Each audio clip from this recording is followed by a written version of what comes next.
नमस्कार प्यारे बच्चों। तो आज मैं आपके लिए इलेक्ट्रिसिटी के न्यूमेरिकल्स लेके आया हूँ और मैं आप सबको ये बता दूँ कि जो सीरीज़ और पैरेलल कनेक्शंस के जो न्यूमेरिकल्स होंगे उसमें आपको कैलकुलेटर की ज़रूरत नहीं पड़ेगी। थोड़े बहुत कॉम्प्लिकेशंस आ सकते हैं लेकिन वो सब डील किया जा सकता है। दूसरी चीज़ कि आप बिल्कुल टेंशन ना लें, मैं आपको यहाँ पे एकदम अच्छे से शॉर्ट और फिर एक्सप्लेनेशन के ज़रिए ये सारे न्यूमेरिकल्स आपको समझा दूंगा। लेकिन पहले आपको सीरीज़ और पैरेलल कनेक्शंस के वीडियोस देखने होंगे, तो अगर आपने मेरे वो वीडियोस नहीं देखे हैं तो आप प्लीज़ वो वीडियोस देख लें, ठीक है। लेकिन फिर भी बीच बीच में मैं ये कॉन्सेप्ट दोहराते रहूँगा। तो हम फर्स्ट क्वेश्चन पे आते हैं कि ये क्वेश्चंस में कहा गया है कि हमारे पास दो रेजिस्टेंस है पैरेलल में, 1 ओम और 2 ओम, जिन्हें हमने 2 वोल्ट की बैटरी के साथ लगा रखा है। तो कन्वेंशनल करंट कुछ आई इस तरीके से निकलेगा। यहाँ पे करंट आई आके दो हिस्सों में बढ़ जाएगा, I1 और I2। ये I1 करंट यहाँ से पास होता हुआ यहाँ तक आएगा और ये I2 करंट यहाँ से पास होता हुआ यहाँ तक आएगा। वापिस से दोनों करंट जुड़ जाएंगे और सेम करंट जो बैटरी में से निकला था वही करंट वापिस से यहाँ पे आएगा। दूसरी बात मैं आपको बता दूं कि ये जो 2 वोल्ट है ना, आप उसको ऐसे समझिए कि सपोज यहाँ पे बैटरी में इंटरनल रेजिस्टेंस है ही नहीं और क्वेश्चन में नहीं कहा गया है तो हम कंसिडर नहीं करेंगे। तो ये जो पॉजिटिव वाला पार्ट है उसे हमें 2 वोल्ट्स पे कंसिडर करना है और ये जो नेगेटिव वाला पार्ट है उसे हम 0 वोल्ट पे कंसिडर करेंगे। और ये दोनों का जो डिफरेंस है वो EMF कहलाता है। तो अगर यहाँ पे आपको 4 वोल्ट्स की बैटरी दी हुई है तो आपको ये मानना है कि प्लस जो लंबा वाला जो टर्मिनल है वो 4 वोल्ट्स पे है और ये 0 वोल्ट पे है। अब आप ये देखिए कि ये 0 वोल्ट वाला जो टर्मिनल है यहाँ पे कनेक्टेड है, मतलब यहाँ भी पोटेंशियल 0 वोल्ट रहेगा और ये वाला जो टर्मिनल यहाँ पे भी कनेक्टेड है तो यहाँ भी पोटेंशियल 0 वोल्ट रहेगा। दूसरी बात कि ये जो 2 वोल्ट्स का जो टर्मिनल है वो यहाँ पे जुड़ा हुआ है तो यहाँ भी पोटेंशियल 2 वोल्ट है। देखिएगा बीच में कोई रेजिस्टेंस नहीं है, ये जो वायर से उनके रेजिस्टेंस हम नेग्लिजिबल मान के चलते हैं। तो उसी तरह से ये जो 2 वोल्ट का जो टर्मिनल है वो यहाँ पे भी जुड़ा हुआ है तो यहाँ पे भी पोटेंशियल 2 वोल्ट आएगा। वापिस से मैं कह रहा हूँ कि अगर यहाँ कोई रेजिस्टेंस होता तो हम यहाँ से 2 वोल्ट का 2 वोल्ट नहीं लगा सकते, तो यहाँ पे कुछ रेजिस्टेंस के कारण जो पोटेंशियल होता है वो चेंज हो जाएगा। अब अगर आप यहाँ पे एक वोल्ट मीटर लगाएंगे ऐसे, तो ये जो वोल्ट मीटर है ये रेजिस्टेंस के दोनों टर्मिनल्स का पोटेंशियल डिफरेंस यानी कि 2 वोल्ट और 0 वोल्ट्स, तो यहाँ पे डिफरेंस 2 वोल्ट दिखाएगा। उसी हिसाब से यहाँ पे भी पोटेंशियल 2 और 0 का डिफरेंस आएगा, माने 2 वोल्ट्स। बस इसी तरीके से आपको सारे प्रॉब्लम्स समझने हैं, ठीक है। तो सेम वोल्टेज का डिफरेंस भी आ गया है। अब हमें ओम्स लॉ लगाना है। ओम्स लॉ होता है V = I × R, लेकिन आपको बड़े ध्यान से ये V की वैल्यू रखनी है कि ये जो बैटरी वोल्टेज है वो भी नहीं है, ये जो रेजिस्टेंस है उसके अक्रॉस जो वोल्टेज है वो वोल्टेज है। जरूरी नहीं कि 2 वोल्ट है तो ये 2 भी हो सकता है, आगे वाले प्रॉब्लम्स में आप देखेंगे।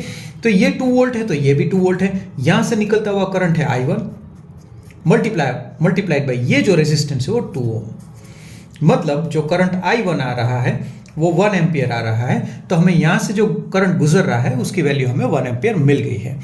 उसी तरह से V = I × R Ohm's law हम यहाँ पे भी लगाएंगे। इसके अक्रॉस जो रेजिस्टेंस है उसकी वैल्यू 1 ओम है। यहाँ जो करंट है, यहाँ से जो करंट पास हो रहा है वो I2 है और इसके अक्रॉस जो वोल्टेज है वो 2 वोल्ट है, यानी कि हमें करंट की वैल्यू है वो 2 एम्पियर्स मिली है। तो ये जो करंट है वो 2 एम्पियर्स, यहाँ से जो करंट जा रहा है वो 1 एम्पियर, तो दोनों जुड़ के टोटल 3 एम्पियर्स करंट बैटरी के अंदर आएगा और वही 3 एम्पियर करंट बैटरी के पॉजिटिव टर्मिनल से निकल के वापस से यहाँ पे 2 और 1 में स्प्लिट हो जाएगा। तो इस तरह से हम सारी फिजिक्स की प्रॉब्लम्स सॉल्व कर सकते हैं। आइए देखते हैं नेक्स्ट क्वेश्चन।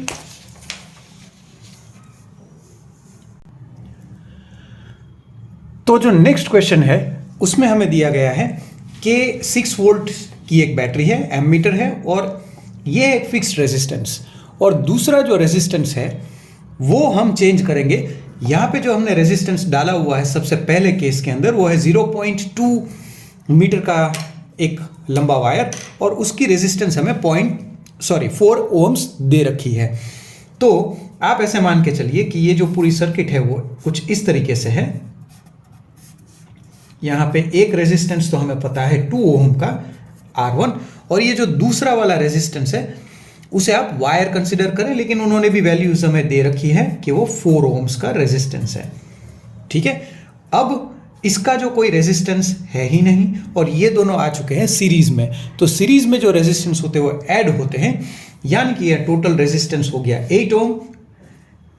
वोल्टेज है वो 6 वोल्ट है, लेकिन आपको यहां पे ध्यान रखना है कि यहां पे जो वोल्टेज V1 होगा और इसके अक्रॉस जो वोल्टेज होगा V2, इन दोनों का सम मिला के 6 वोल्ट होना चाहिए।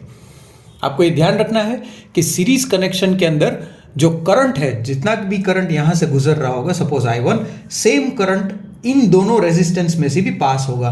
करंट कभी भी वोल्ट मीटर में नहीं जाता है, तो सेम करंट यहां से और सेम करंट यहां से और सेम करंट बैटरी के अंदर आएगा। तो यहां से भी करंट I1, यहां से भी करंट I1 और वापस वही करंट अंदर वापस जाएगा। लेकिन अगर आप इन दोनों का प्रोडक्ट करें और इन दोनों का प्रोडक्ट करें तो सेम नहीं आ रहा है, तो ये जो V1 है वो इन दोनों का प्रोडक्ट है और ये जो V2 है वो इन दोनों का प्रोडक्ट है। ठीक है, तो अब क्वेश्चन में देखते हैं कि वो क्या कर रहा है कि कैलकुलेट द एमीटर रीडिंग, मतलब यहां से जो I1 करंट निकल रहा है वो कितना होगा। तो हम जानते हैं कि ये दोनों जो रेजिस्टेंस है सीरीज में जुड़े हुए हैं, तो सीरीज में जो रेजिस्टेंस होता है वो जुड़ते हैं। तो ये 4 ओम और 6 ओम, मतलब हमें एक 4 और 2 यानी कि 6 ओम का एक रेजिस्टेंस दोनों को हटा के एक ही लगाना है और एमीटर, और ये हमारी हो गई बैटरी। लेकिन आपको एक और बात बता दूं, जब एक ही रेजिस्टेंस होता है ना, तब पूरा का पूरा वोल्टेज इसके अक्रॉस आता है यहां पे। उसका क्या रीजन है, आप ऐसे समझे कि ये इसका तो कुछ हमने रेजिस्टेंस कंसीडर किया नहीं है, तो ये जो 6 वोल्ट है और ये जो है वो 0 वोल्ट है, तभी तो डिफरेंस 6 वोल्ट होगा। तो ये 6 वोल्ट लगेगा यहाँ पे, ये 0 वोल्ट वाला टर्मिनल आएगा यहाँ पे, यानी कि पोटेंशियल डिफरेंस है 6 वोल्ट्स।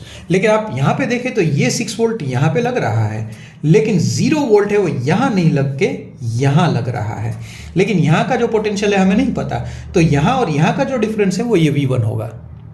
ठीक है, तो अब हमें पता है कि जो करंट है एज पर equation V is equal to I into R, 6 volt. देखिए मैं वापस से कह रहा हूं कि 6 is equal to 2 into I1 नहीं होगा, ये V1 is equal to I1 into 2 होगा।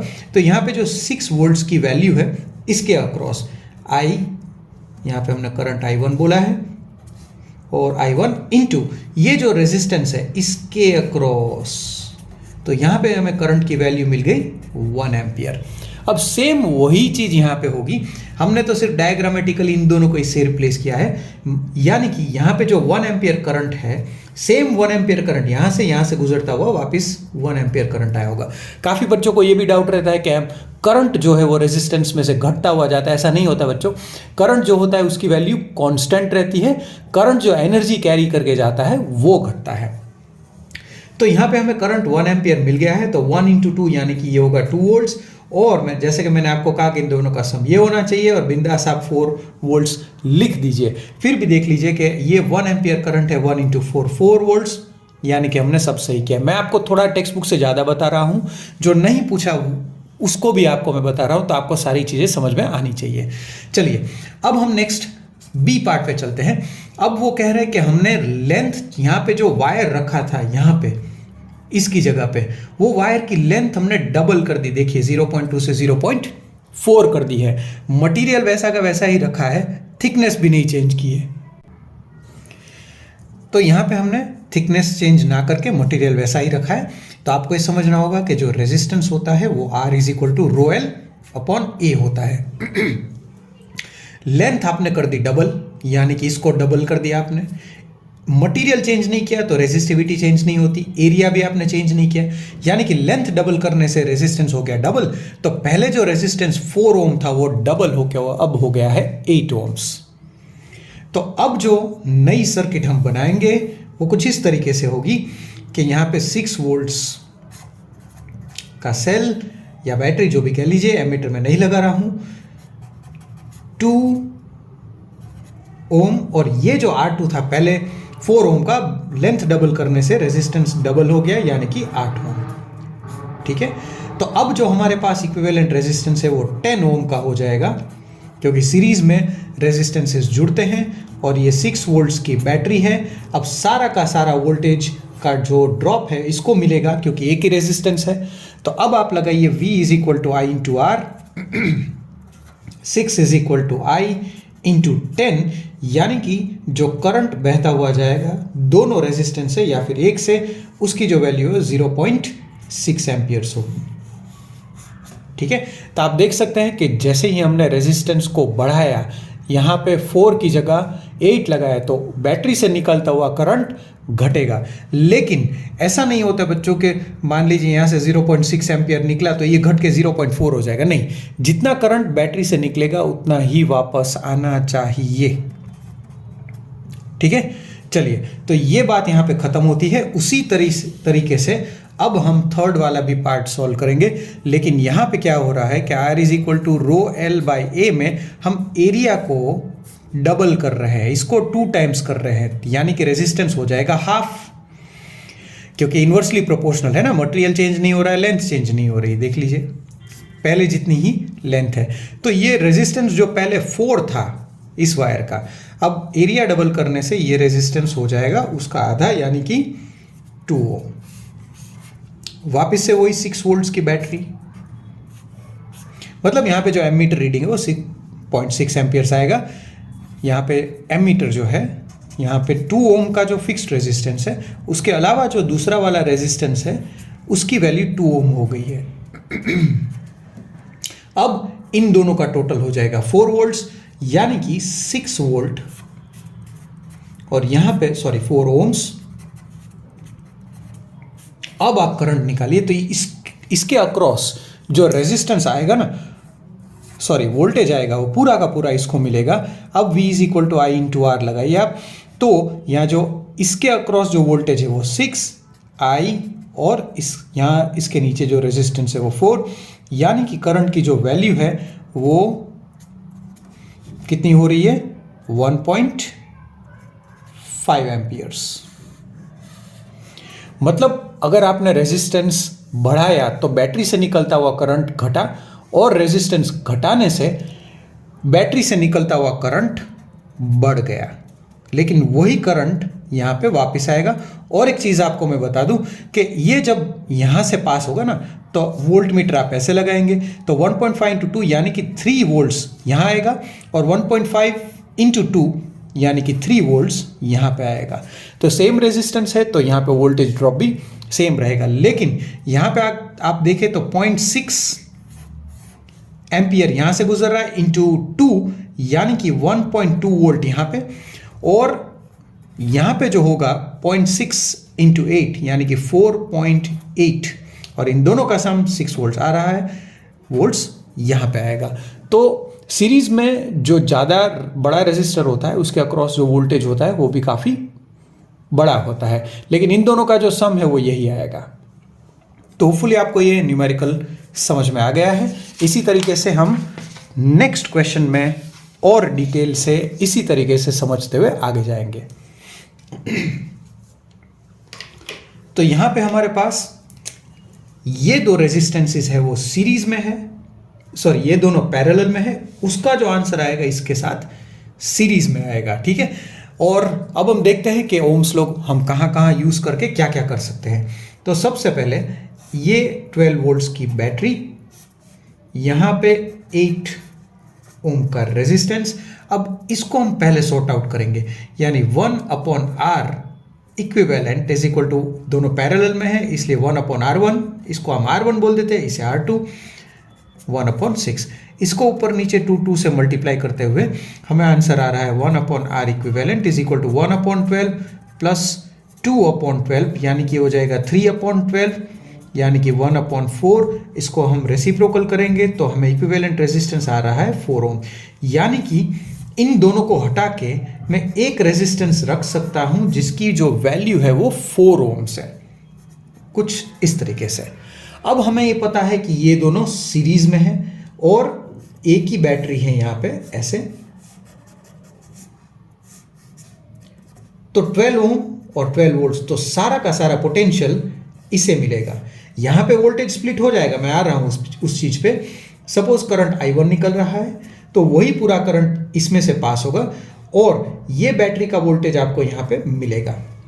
क्योंकि देख लीजिए ये 12 वोल्ट है, यानी कि ये 12 वोल्ट और ये 0 वोल्ट लग जाएगा यहाँ पे, 12 वोल्ट लगेगा यहाँ पे, तो इसके अक्रॉस जो पोटेंशियल डिफरेंस है वो 12 वोल्ट्स है। अब आप लगाइए Ohm's law, V is equal to I1 into R। ये है V1 यानी कि 12 वोल्ट, करंट हमें नहीं पता और 12 ओम का रेजिस्टेंस है, मतलब करंट की जो वैल्यू आ रही है वो 1 एम्पियर है। तो ये तीनों सर्किट सेम है बच्चों। तो यहाँ पे भी 1 एम्पियर करंट, यहाँ पे भी 1 एम्पियर करंट निकल रहा है, यहाँ पे भी 1 एम्पियर, ऐसे।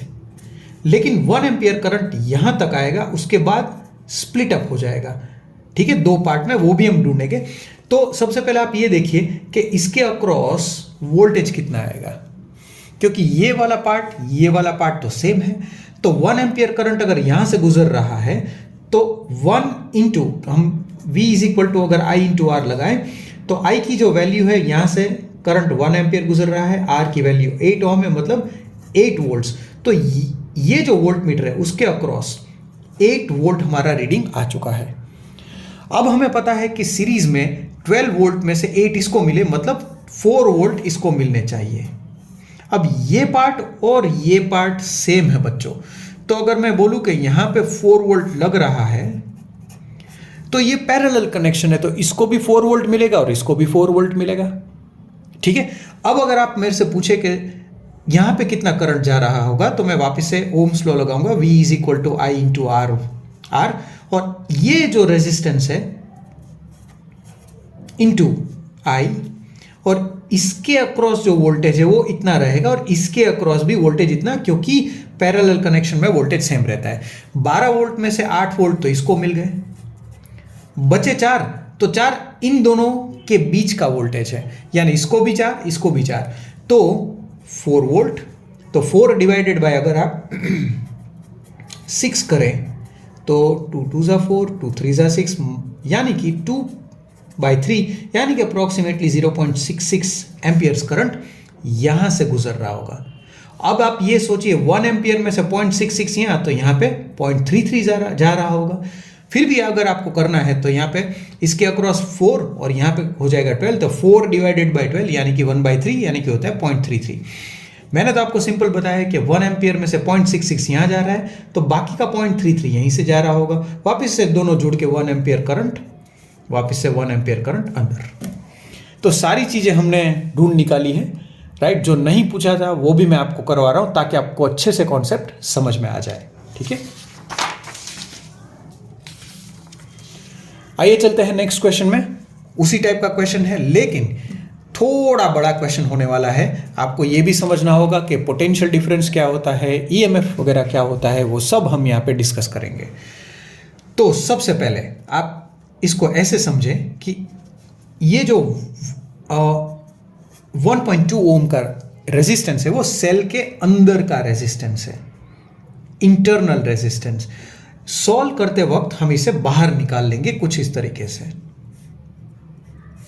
ये है 2 वोल्ट और यहां से इसको हमने जब बाहर निकाला ऐसे 1.2 ओम, ये जो एमीटर है वो है 0.8 ओम, और ये जो भी दोनों पैरेलल में जुड़े हुए हैं यहाँ पे, उसको हमने ऐसे ड्रॉ कर लिया है। ये है 9/2 ओम्स, मतलब 4.5 को आप इस तरीके से लिखिए, कैलकुलेशंस इजी रहेंगे। ये 9 ओम। अब आपको हमेशा ध्यान रखना है कि जो इंटरनल रेजिस्टेंस होता है ना, उसको बाहर निकालिए, इस साइड कोई सी भी साइड। लेकिन इसको जब आप यहाँ रखेंगे ना, यहाँ रख सकते हैं, यहाँ कहीं भी रखिए, कोई फर्क नहीं पड़ता है, क्योंकि वायर का तो कोई रेजिस्टेंस है नहीं। यहाँ रखिए, यहाँ रखिए, कोई फर्क नहीं पड़ता है, ठीक है। तो लेकिन ये जो है वो इसके साथ सीरीज में जाएगा, क्योंकि ये जो रेजिस्टेंस अंदर है उसको आप सिंपली बाहर निकाल के यहाँ रख रहे हैं। तो मैंने यहाँ पे रखा हुआ है। अब आप अच्छे से क्वेश्चन को समझिए। आपको सर्किट रिड्यूस करती जानी है। अगर आपको कहीं भी कंफ्यूजन लगे, आप सर्किट को कम करते जाइए। तो सबसे पहले हम यहाँ पे सॉल्व करते हैं। तो 1/R equivalent is equal to 1/9 plus 1/9/2, यानी कि हो जाएगा 2/9। 1/R equivalent = 3/9, यानी कि R equivalent की वैल्यू हो गई 3 ओम्स। मतलब इसको मैं हटा के सिर्फ एक रेजिस्टेंस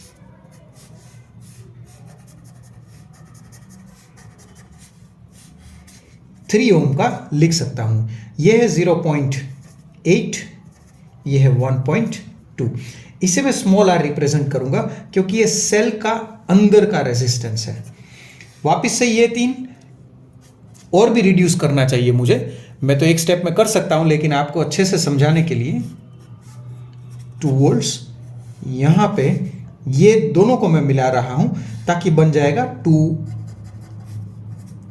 ओम्स और ये जो है वो 3 ओम्स। और हम ये भी जानते हैं कि ये टोटल एक 5 ओम का एक रेजिस्टेंस बन जाएगा। और यहां पे जो वोल्टेज है बैटरी का वो 2 वोल्ट। अब अगर एक रेजिस्टेंस होता है तो सारा का सारा वोल्टेज उसे मिलेगा, क्योंकि 2 वोल्ट यानी कि ये 2 और ये 0, तो ये 2 यहां लग रहा है तो यहां पोटेंशियल 2 वोल्ट, यहां 0 वोल्ट, यानी कि इसको जो पोटेंशियल डिफरेंस मिलेगा वो 2 वोल्ट्स मिलेगा। अब आप ओम्स लॉ लगाइए, V = I × R, तो इसके अक्रॉस वोल्टेज है 2, करंट हमें नहीं पता, रेजिस्टेंस है 5, यानी कि 2/5 कितना होता है बच्चों? 2/5 यानी कि 0.4 एम्पियर्स। ये जो है 0.4 एम्पियर्स निकल रहा होगा, इसमें से पास होता हुआ वापस से। सारी सर्किट एक ही है, हमने छोटी की है, यानी कि यहां से जो करंट निकलेगा वो 0.4 एम्पियर्स होगा। इसमें से पास होता हुआ, इसमें से पास होता हुआ, इसमें से भी 0.4 वापस आ जाएगा। अब 0.4 यहां से पास हो रहा है तो हम यहां का वोल्टेज निकाल सकते हैं। यहां का जो वोल्टेज होगा वो 1.2 × 0.4 होगा, ठीक है। तो यहां जो वोल्टेज है हमें V1 कहेंगे। चलिए, इसके अक्रॉस वोल्टेज है वो V2 कहिए, इसके अक्रॉस जो वोल्टेज है वो आप V3 कहिए, ठीक है। तो अब ये जो V1 होगा वो यहां से निकलता हुआ करंट 0.4 और 1.2 का प्रोडक्ट होगा, ठीक है। और कितना होगा बच्चों? ये 12 4 48 और 2 zeros मतलब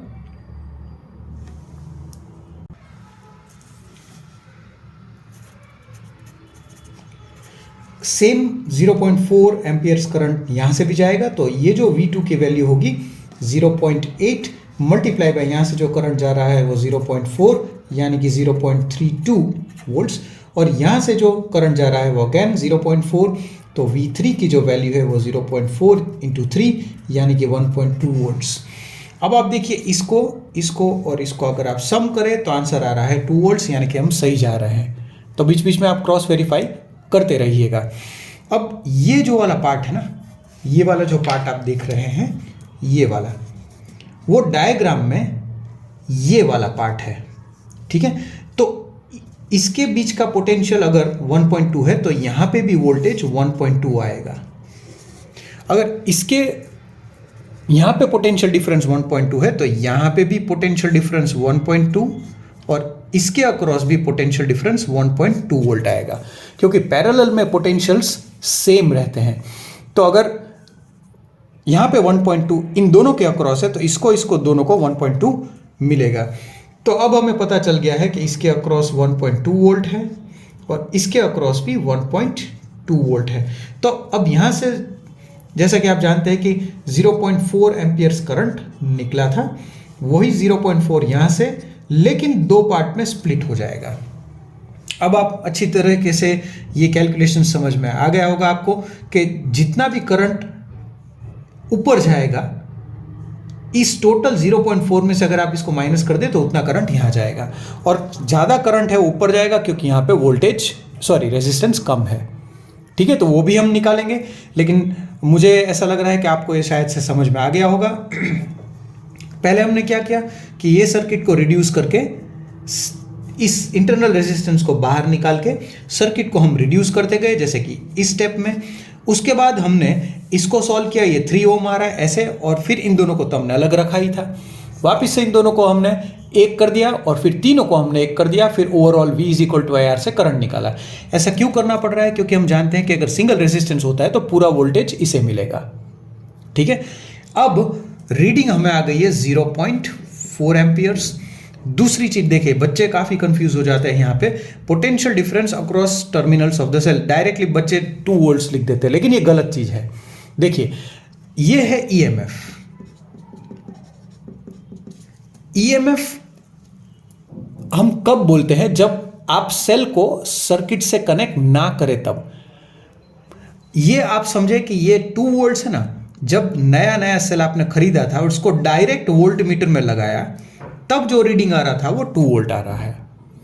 यहां लिखा है 2 वोल्ट्स, लेकिन अगर अभी आप यहां पे ऐसे वोल्ट मीटर लगाएंगे ना बच्चों, तो आपको 2 वोल्ट नहीं मिलेगा, क्योंकि ये ओपन सर्किट नहीं है, ये क्लोज सर्किट है।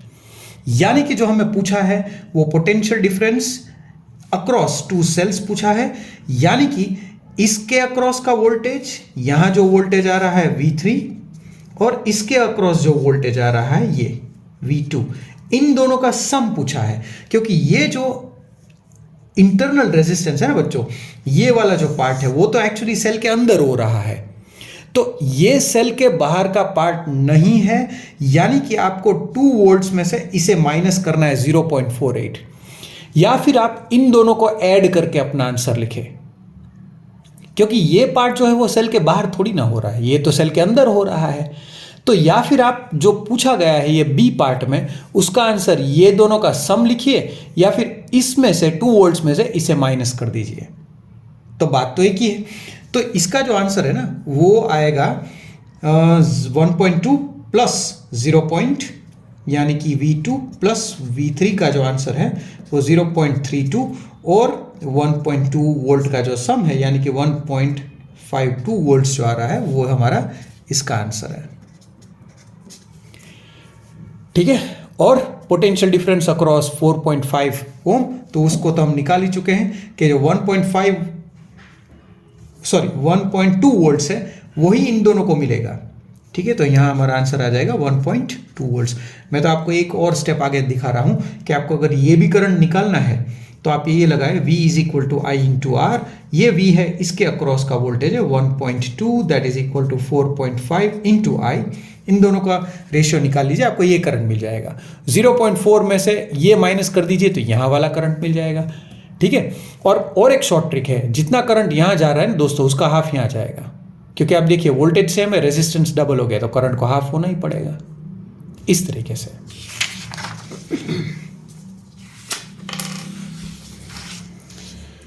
चलिए वापस से सेम टाइप का क्वेश्चन है, तो हम उसी तरीके से आगे बढ़ेंगे। तो सबसे पहले जो इंटरनल रेजिस्टेंस है ना उसे हम बाहर निकालेंगे। तो ये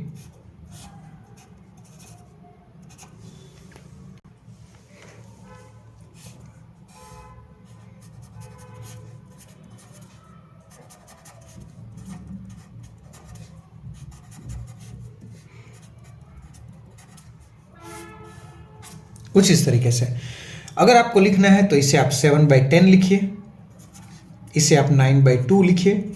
हो सकता है कैलकुलेशंस थोड़े इजी हो जाए, सिंपल मैथ्स की ट्रिक्स है बच्चों ये। तो सबसे पहले जितना भी करंट I1 यहाँ से निकलेगा वो सेम यहाँ से, सेम यहाँ से, सेम यहाँ से होता हुआ वापस अंदर आ जाएगा। अब अगर आप तीनों का एक सम निकालें तो आपके पास बच्चों, आप कहीं भी रेजिस्टेंसेस ड्रॉ कर सकते हैं ऊपर नीचे।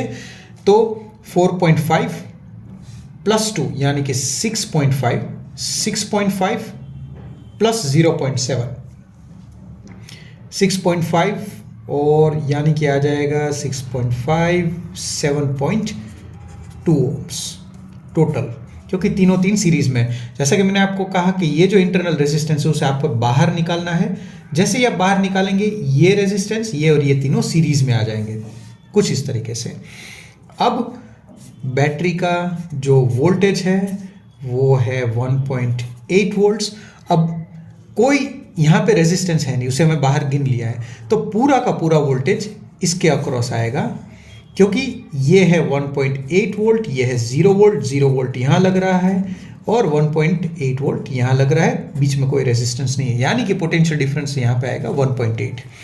तो अगर आप V is equal to I into R लगाएं तो वोल्टेज इसके अक्रॉस है 1.8, that is equal to I1, जो करंट I1 है वो, और सेम करंट यहाँ से गुजरता हुआ वापस आ जाएगा, और सेम करंट I1 इंटू ये जो ओवरऑल रेजिस्टेंस है 7.2 ओम्स का, यानी कि इसे हम 18/10 लिखेंगे, I1 इंटू 72/10 लिखेंगे, ये 10 कैंसिल, 4 जा, और ये हो जाएगा 1/4 यानी कि 0.25 एम्पियर करंट हमें मिल गया है। इसे आप 1/4 एम्पियर्स भी लिख के कैलकुलेशन के लिए रख सकते हैं, क्योंकि ये हो गया 1 और ये नीचे आ गया तो 1/4 एम्पियर्स।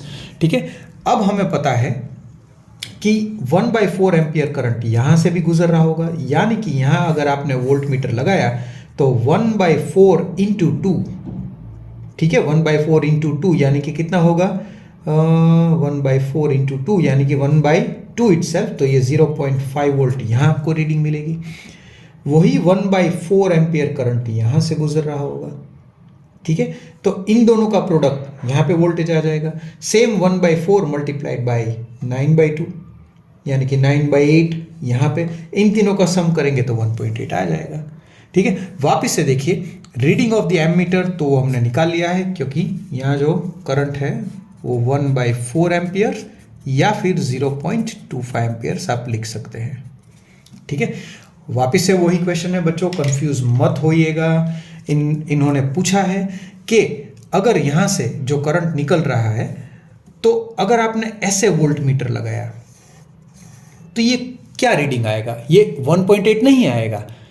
आपको ध्यान रखना है कि 1.8 है वोल्टेज ड्रॉप और पोटेंशियल डिफरेंस का टोटल सम है, ईएमएफ है ये, लेकिन इसको हम निकाल दें ना, ये जब 0.5 वोल्ट्स को अगर हम निकाल दें, क्योंकि ये जो है वो सेल के अंदर हो रहा है, इन्होंने पूछा है सेल के बाहर। जैसे ये जो कनेक्शन है ना बच्चों, ये सेल के अंदर का वोल्टेज नहीं दिखा रहा है, ये पूरा ये और ये, मान लीजिए यहाँ वोल्टेज है VB, यहाँ वोल्टेज है VA, तो सेम वोल्टेज यहाँ भी अपीयर होगा VA, यहाँ भी आएगा VB, यानी कि VA माइनस VB का यहाँ दिखा रहा होगा। ये दोनों, ये सेल के अंदर का रेजिस्टेंस जो है ना, उसके अक्रॉस वोल्टेज नहीं है ये, तो यानी कि या तो हम ये दोनों के अक्रॉस जो वोल्टेज है इसे हम V2 कह दें, इसे हम V3 कह दें, या तो हम इन दोनों का सम करके आंसर लिखें, या तो हमने ऑलरेडी कैलकुलेशन कर रखा है कि भाई 1.8 है, उसमें से 0.5 तो यहाँ पे जा रहा है और ये सेल के अंदर है, तो इन दोनों का सम करें और इसका सम करें तो ये आना चाहिए, या फिर इसमें से इसे माइनस कर दे तो इन दोनों का सम आ जाएगा, यानी कि 1.8 माइनस 0.5 जो है यानी कि 1.3 वोल्ट्स, वही हमारा यहाँ पे आंसर आएगा। ठीक है, तो across the terminals of the cell ये आंसर आएगा हमारा 1.3 वोल्ट्स। ज़्यादा लंबा कैलकुलेशन यहाँ हो रहा है, हमें शॉर्ट ट्रिक से चलना है कि यहाँ जो प्रोडक्ट है 1/4 इंटू 0.7, वापिस से 1/4 इंटू 9/2, इन दोनों को मल्टीप्लाई करके वापस से अगर आप सम करें तो वही आंसर आएगा बच्चों। हमें शॉर्ट ट्रिक से चलना है। ठीक है, चलिए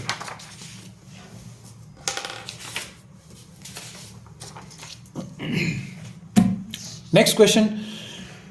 तो काफ़ी इजी प्रॉब्लम मुझे तो लग रही है, मैं तो इसे ओरली भी सॉल्व कर सकता हूं। देखिए कैसे करेंगे, यहां जो कुछ करंट सपोज I1 निकलेगा, वही करंट बैटरी के पॉजिटिव में से कुछ यहां तक आएगा, उसके बाद जो करंट है वो दो हिस्सों में बट जाएगा, से I2 और I3 में। लेकिन जो करंट I2 यहां से जाएगा वही करंट I2 यहां से भी जाएगा, मतलब हमें पता चल गया कि ये दोनों सीरीज में है। बच्चों आपको कैसे पता चलेगा कि ये दोनों सीरीज में है, जो जब करंट सेम रहता है ना रेजिस्टेंसेस में से, तो वो सीरीज कनेक्शन, तो यहां से यहां तक तो ठीक है, लेकिन करंट दो हिस्सों में बढ़ गया, सेम करंट यहां से भी जाएगा, ये करंट यहां से वापस से दोनों मिल जाएंगे करंट, और सेम करंट I1 होता हुआ बैटरी के अंदर, यानी कि ये जो दो रेजिस्टेंसेस है बच्चों वो है सीरीज में, और सीरीज में दोनों रेजिस्टेंस ऐड होते हैं, तो वापस से अगर हम नई एक सर्किट बनाएं तो कुछ इस तरीके से बनेगा, और ये दोनों को हम एक ही रेजिस्टेंस बना देंगे 4 + 2 6 ओम, क्योंकि सीरीज में जो रेजिस्टेंसेस होते हैं वो जुड़ते हैं। ये तो 6 ओम का ऑलरेडी रेजिस्टेंस था ही पहले से हमारे पास। अब आप ये वाली ट्रिक लगाएं कि अगर ये आप इसको रेजिस्टेंसेस और पैरेलल से भी सॉल्व कर सकते हैं, लेकिन मैं आपको शॉर्ट में बता रहा हूँ कि अगर ये 6 वोल्ट है तो यहाँ पे 6 वोल्ट, यहाँ पे 0 वोल्ट, ये 0 वोल्ट यहाँ भी लग रहा है और यहाँ भी लग रहा है, बीच में कोई रेजिस्टेंस तो है नहीं। ये 6 वोल्ट है वो यहाँ भी लग रहा है और यहाँ भी लग रहा है, कोई रेजिस्टेंस यहाँ पे बीच में है नहीं। अगर यहाँ कोई रेजिस्टेंस होता तो ये वोल्टेज यहाँ नहीं होता।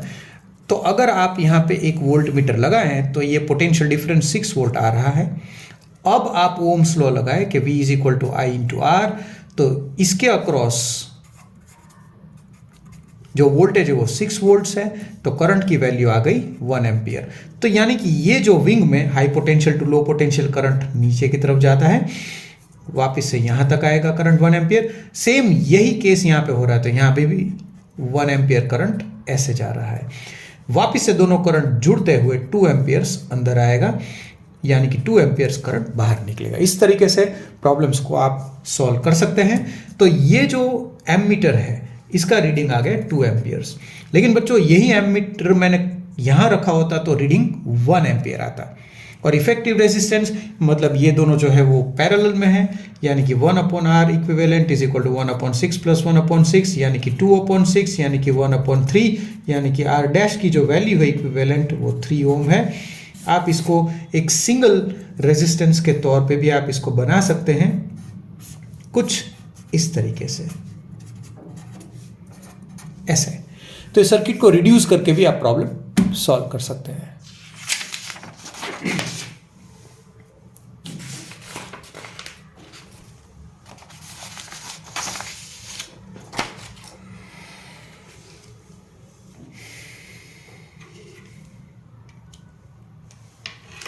बढ़ती हुई बेचैनी बच्चों में, करंट इलेक्ट्रिसिटी कैसे होगा? बच्चों ऐसे ही होता है, आप बिल्कुल टेंशन ना लें, एकदम अच्छे से हो जाएगा। लेकिन आपको हमेशा एक चीज़ का ध्यान रखना है कि आप प्रैक्टिस करते रहें, प्रैक्टिस ना छोड़ें, ठीक है। चलिए आइए यहाँ पे हम सेम रिड्यूस करते हुए चलेंगे, जैसे कि ये दो। तो यहाँ पे जो रेजिस्टेंस होगा 1/R डैश 1/10 + 1/40, ऊपर नीचे 4 से मल्टीप्लाई करेंगे, यानी कि 4/40 + 1/40, यानी कि 5/40, यानी कि ये R डैश हो गया 8 ओम्स। इसको हटा के 8 ओम का हमें एक रेजिस्टेंस लगाना है। अब इन तीनों का देख लेते हैं। 1/R इक्विवेलेंट या डबल डैश कह लीजिए 1/20 + 1/30 + 1/60।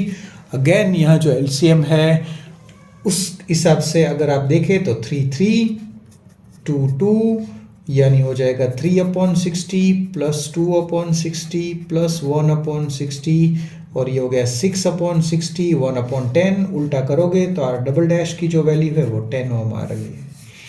काफ़ी बार बच्चे इतना सॉल्व करके रख देते हैं, इसको उल्टा भी करना होगा ना, 1/R डैश है। यानी कि अब हमारी प्रॉब्लम थोड़ी सी शॉर्ट होती हुई नज़र आ रही है, यानी कि मैं यहाँ पे एक 1.8 वोल्ट ऐसे और 10 ओम ये वाला, और ये वाला जो है वो 8 ओम। वापस से सर्किट रिड्यूस हो चुकी है, एक ही सिंगल रेजिस्टेंस सीरीज में है, तो 18 ओम 1.8 वोल्ट। आप समझ गए होंगे कि यहाँ पे अब अगर आप ओम्स लॉ लगाएं तो 1.8 = I × 18, यानी कि जो करंट होगा वो 0.1 एम्पियर होगा। सेम सर्किट है, यानी कि 0.1 एम्पियर यहाँ से, तो इसके अक्रॉस जो वोल्टेज आएगा इन दोनों का प्रोडक्ट होगा, यानी कि ये हो जाएगा 0.8 वोल्ट्स, और इसके अक्रॉस जो होगा वो 1 वोल्ट। अब बच्चों ये पार्ट है ना वो यही है, यानी कि यहाँ भी रेजिस्टेंस के अक्रॉस 1 वोल्ट, और ये जो है ना 8 ओम 0.8 वोल्ट वो ये है ऐसे। अब इसको अगर इन तीनों को 1 वोल्ट, इनके अक्रॉस 1 वोल्ट है, तो इसको भी 1 वोल्ट, इसको भी 1 वोल्ट, इसको भी 1 वोल्ट, क्योंकि पैरेलल कनेक्शन है। इन दोनों के अक्रॉस 0.8 वोल्ट, तो दोनों को 0.8 वोल्ट मिलेगा। अब अगर आपको ये करंट फाइंड करना है तो वही तो हमने जो निकाला है कि यहां से 0.1 निकलेगा, ठीक है, 0.1, और ये जो एमीटर है ना इन दोनों के बीच का है, तो जितना करंट यहां से 0.1 एम्पियर बैटरी में से निकला है वही यहां से और वही ये एमीटर में से पास होगा, मतलब ये जो आंसर है वो 0.1 एम्पियर होगा। इक्विवेलेंट रेजिस्टेंस तो हम ऑलरेडी निकाल चुके हैं, कितना, हाँ 18 ओम। आर इक्विवेलेंट ये है ना, क्योंकि ये जो दो है वो सीरीज में है, इसका हमें इंटरनल रेजिस्टेंस नहीं दिया हुआ है, तो 18। मैं तो एक स्टेप आपको और बताऊंगा कि अगर आपको ये पूछे कि इन तीनों में से करंट कितना जा रहा है तो आप कैसे कर सकते हैं, मैं एक करके बता रहा हूं। V is equal to I1 into R1। देखिए यहां जो वोल्टेज है वो हमें पता है, इन तीनों के अक्रॉस सेम वोल्टेज रहेगा 1 वोल्ट। करंट हमें I1 सपोज इसके यहाँ I1 यहाँ I2 I3, तो I1 हमें पता नहीं है, ये 30, तो I1 की जो वैल्यू आएगी ना वो 1/30 एम्पियर्स होगी।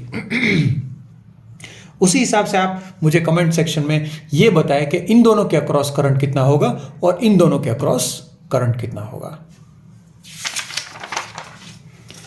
चलिए बच्चों, लास्ट क्वेश्चन, और ये करते ही आप समझिए कि आपका करंट इलेक्ट्रिसिटी अच्छे से आपको आ गया होगा। लेकिन मैं वापस से कहूंगा कि आपको प्रैक्टिस करती रहनी पड़ेगी। अगर आप छोड़ दोगे, डरोगे, तो बिल्कुल भी क्वेश्चंस नहीं बन पाएंगे। अगर आपको कुछ भी डाउट है बच्चों तो आप पूछिए और लिखिए खास, ठीक है। यहां पे भी देख सकते हैं आप, ये जो दोनों हैं वो पैरेलल में हैं कुछ इस तरीके से, R और 2। ये जो है वो 4 ओम है। इसका जो इंटरनल रेजिस्टेंस है ना बच्चों, उसको हम इस साइड कहीं भी रख सकते हैं, तो मैंने बाहर निकाल लिया है सेल के, just for the sake of calculations, ऐसे।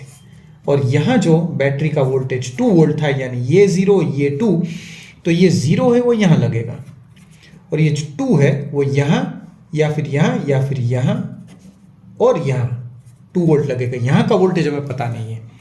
अब हम क्या करेंगे, देखिए सबसे पहले आपको दिया गया है करंट 0.25 एम्पियर्स। ये 0.25 एम्पियर्स करंट दो हिस्सों में बटेगा, वापस से जुड़ता हुआ यहां से 0.25 निकलेगा, वापस से यहां से 0.25, सेम 0.25 वापस आएगा, ठीक है।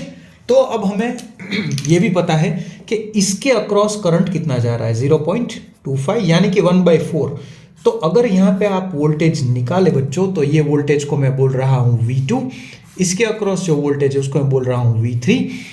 V is equal to I into R, यहां भी 0.25 करंट ही गुजर रहा है, 0.25 का 1/4 एम्पियर्स लिख सकते हैं। तो ये जो V2 की वैल्यू होगी ना, वो होगी 4 ओम इंटू उससे नीचे, उसके जो नीचे से करंट जो गुजर रहा है उसकी वैल्यू यानी कि 1/4 वोल्ट्स, सॉरी एम्पियर्स, और कट के इसकी वैल्यू आ गई 1 एम्पियर, यानी कि ये 1 एम्पियर है, sorry 1 volt, I am sorry. उसी हिसाब से 3 इंटू 0.25, ये गलत लिखा है, वोल्ट आएगा।